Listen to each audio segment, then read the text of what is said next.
Applications of the normal probability distribution. Recall the table printed in the back of the text is for standard normal distribution. All other normally distributed random variables will need to be converted. To this standard normal distribution. We need to convert x into a z so that we can use the corresponding table. The formula that accomplishes this is z equals x minus mu divided by sigma. And this is a formula that we used earlier to calculate the z-score. Recall, z is the number of standard deviations that the x value is above or below its mean. Example 1. The weight of 8th grade boys is known to be normally distributed with mean of 106 pounds and standard deviation of 10 pounds. Part A. Find the probability that x is greater than 121. What can we conclude from the results? When we are looking for the probability of x being greater than 121, we're asking what is the probability of randomly selecting an 8th grade boy that weighs above 121 pounds. I want to find the probability of x being greater than 121. Now the problem here is this is an x value. We need to convert it to a z-score. What I'm going to do is I'm going to subtract mu from x, and I'm going to subtract mu from the 21. But we know mu, or the mean, is equivalent to 106 pounds. So I'm going to subtract 106 from the right side. Now since we subtract the mean from the left, we also have to do it to the right side. Now I'm going to divide x minus mu by sigma. And since we divided the left by sigma, we're going to have to divide the right by sigma. But instead of sigma here, I'm going to put the standard deviation of 10. That was our sigma. Now we can simplify this. Recall, x minus mu divided by sigma is equal to our z-score. So we can replace this expression with z. We have now the probability of z is greater than, and then we can simplify this on the right. And this gives us 1.5. So now we have to find the probability of z being greater than 1.5. And we could do that by using our z table. Now you have to remember that this is the area to the right. So we're going to have to do something. We're going to have to subtract from 1. So this area is equal to 1 minus the area to the left of 1.5. Let's go to the table and do that. From our table, the area to the left,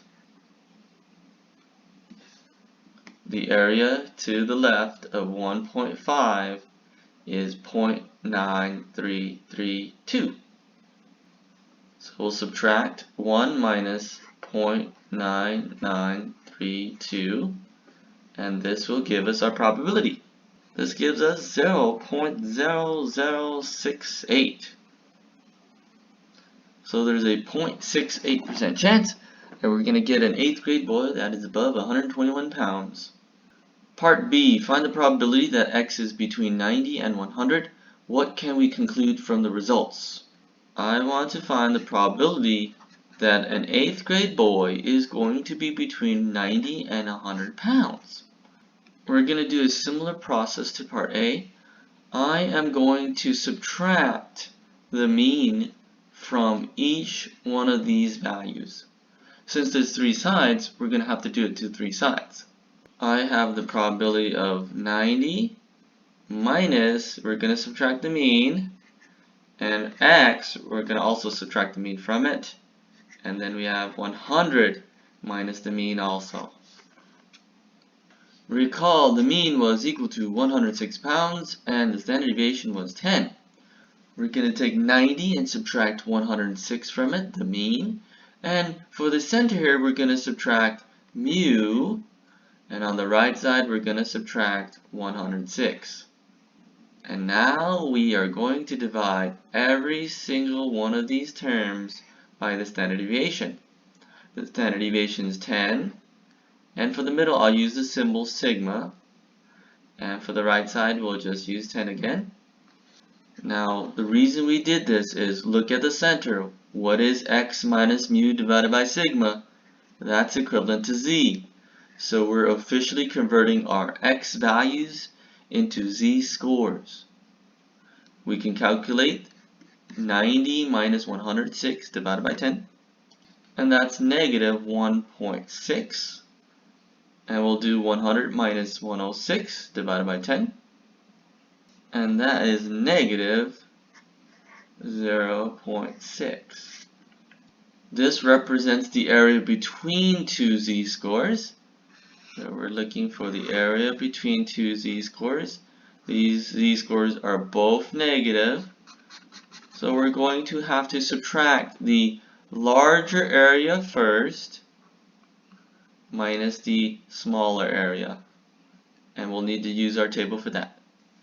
Here is our two areas that we're concerned about. The first one is 0.1230 and the other one is 0.2743. And so the area that's the biggest is 0.2743 and we're going to subtract 0.1230. This gives us an area of 0.1513. What does this mean? It means there's a 15.13% chance that if you pick an 8th grade boy, they're going to be from 90 to 100 pounds. Or 15.13% of all 8th grade boys are between 90 and 100 pounds. Try the following example. Note if a z-score is not listed in the table, then use the closest z-value given in the table as an approximation. Example 2. The heights of adult females are normally distributed with a mean of 63.6 inches and a standard deviation of 2.5 inches. Find the probability that a randomly selected female is less than 5 feet tall. Please try this one on your own. The first thing I need to do is convert 5 feet to 60 inches.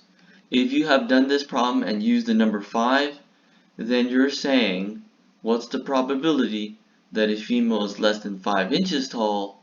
And that's not going to work. You have to convert all of the units to inches. All of the units have to be converted to inches.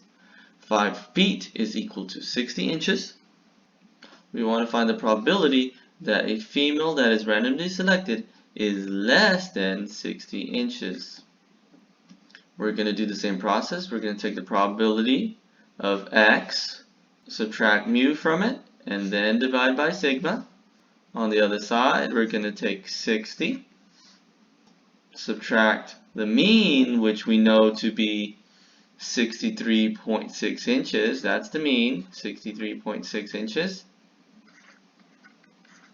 And we're going to divide it by the standard deviation. And we know the standard deviation is 2.5 inches. This simplifies to the probability of z, because this is the formula for z-score, and that's less than, we'll simplify 60 minus 63.6 divided by 2.5. And we get negative 1.44. This number is negative because a female that is less than 60 inches is below average. Remember, average is 63.6 inches. We are trying to find the area to the left of negative 1.44. So to visualize, here's what we're looking for. We're looking for the area on the left of negative 1.44.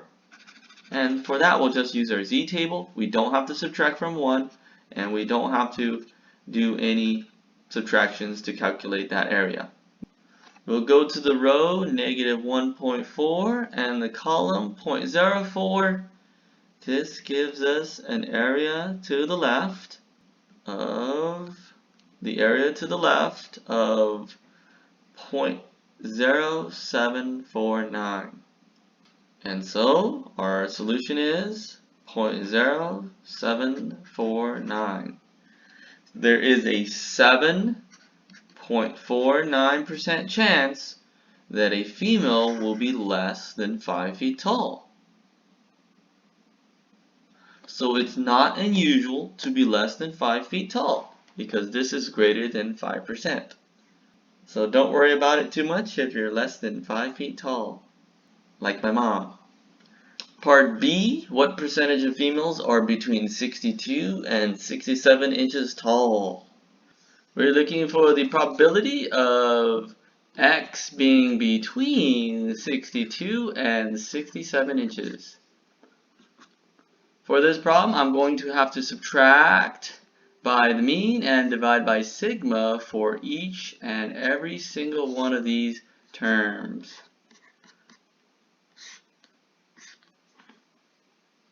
Again, I'm going to subtract by the mean, which we know is 63.6, and the standard deviation is 2.5.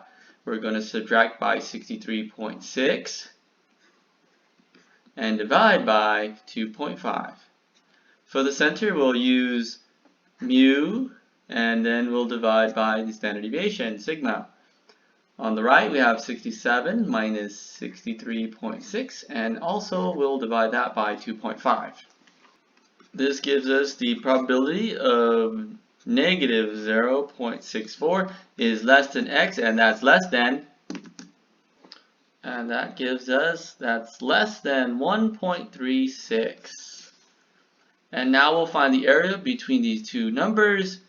And just to visualize what's going on, we're looking for the area between 1.36 and negative 0.64.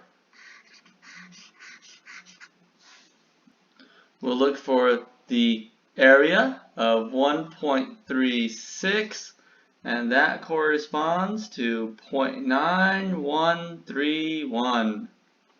And we'll subtract that area from the area to the left of negative 0.64.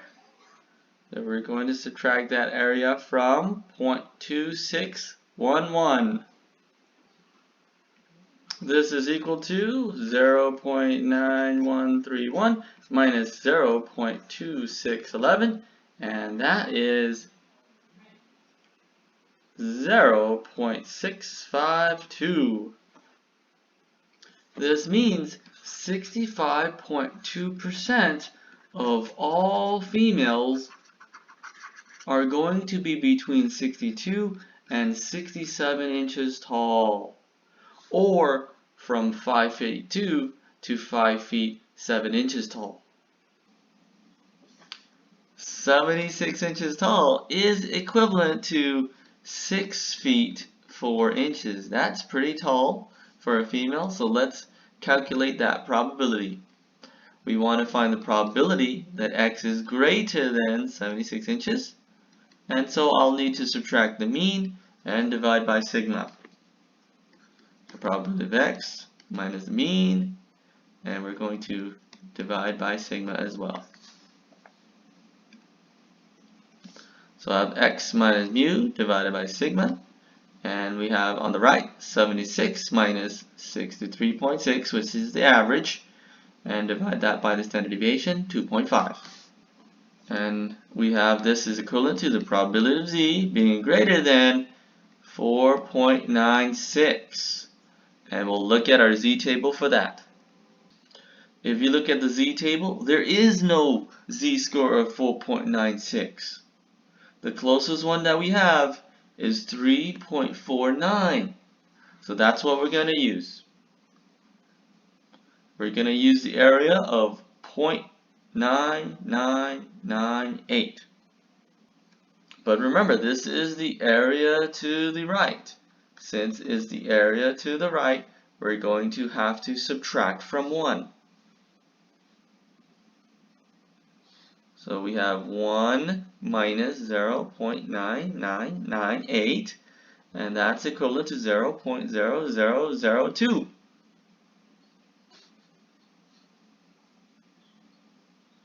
So there is a 0.02% chance that you're going to find a female that is more than 76 inches tall. So it's highly unusual, less than 1% chance that's going to happen.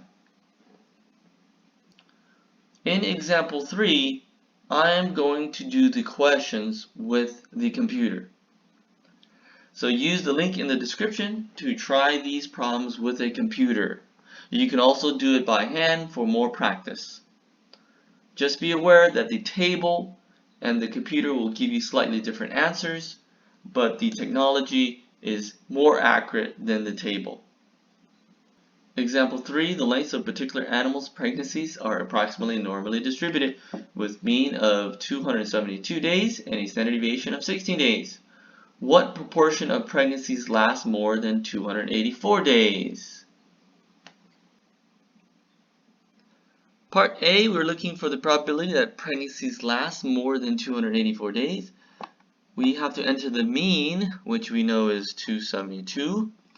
Their standard deviation is 16, and we want more, so we're going to put above, and we're going to put above 284 days. Push enter, and then push compute, and that's our probability, 0.2266, and the diagram also gives us the area representation. B, what proportion of pregnancies last between 252 and 276 days? In part B, we want to find the pregnancies that last between 252 and 276 days. So for that, we'll go to the between, and we'll click that and enter our values. The first number is 252, and the second number here is 276. Press recalculate, and you have your area. We have a 49.31% chance that the pregnancies are going to be between 252 and 276 days. C, what is the probability that a randomly selected pregnancy lasts no more than 256 days? In part C, we're looking for the probability that a pregnancy lasts no more than 256 days. The symbol for no more is going to be less than or equal to, so we're going to use the below option, and I'm going to enter 256. Recalculate again, and that's our probability. We have a 15.87% chance that we are going to have a pregnancy that lasts no more than 256 days. In part D, a very preterm baby is one whose gestation period is less than 248 days. Are very preterm babies unusual?